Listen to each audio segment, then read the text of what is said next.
রাজ্যসভা সংসদ ভবনে দেশের স্বরাষ্ট্রমন্ত্রী অমিত শাহের ভীমরাও আম্বেদকরকে করা অপমানজনক মন্তব্যের বিরুদ্ধে প্রতিবাদে পথে নেমেছে কংগ্রেস।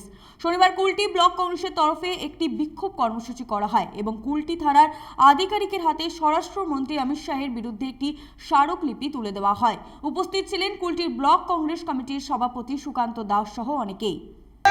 জয় ভীম, জয় ভীম, জয় ভীম, জয় ভীম, জয় ভীম, জয় ভীম। বিআর আম্বেদকরের অপমান। অন্যদিকে এদিন আসানসোল উত্তর ব্লক কংগ্রেসের পক্ষ থেকে গির্জা মোড় এলাকায় অবস্থিত বাবা সাহেব ডক্টর ভীমরাও আম্বেদকরের মূর্তির সামনে থেকে দেশের স্বরাষ্ট্রমন্ত্রী অমিত শাহের প্রতীকী শবদেহ নিয়ে শেষ যাত্রা বের করা হয়। সেখানে উপস্থিত ছিলেন আসানসোল উত্তর ব্লক কংগ্রেসের নেতাকর্মীরা।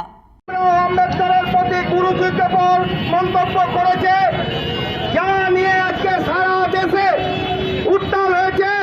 বিজেপির যে মনুবাদী চিন্তাধারা, সেই মনুবাদী চিন্তাধারার বিরুদ্ধে আজকে দেশে যারা আমরা সংবিধান মেনে চলি, যারা সংবিধানকে ভালোবাসি, আমরা অমিত শাহকে একটা কথাই বলতে চাই যে অবিলম্বে अमित सभा चल रहा है। ये सिर्फ जातीय कांग्रेस का काम नहीं है, देश का एक एक आदमी आज सड़कों पर है। गुजरात का हाई कोर्ट का बार एसोसिएशन ने ऐलान किया है कि अमित शाह को लगातार 3 दिन माफी मांगना होगा। जातीय कांग्रेस तो एक दिन बोल रहा, मगर देश का कोने कोने से ये आवाज उठ रहा है कि अमित शाह को लगातार 3 दिन माफी मांगना होगा।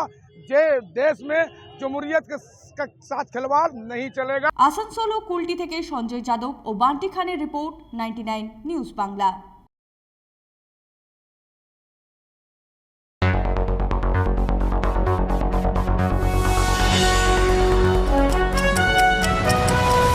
আপনারা দেখছেন 99 নিউজ বাংলা।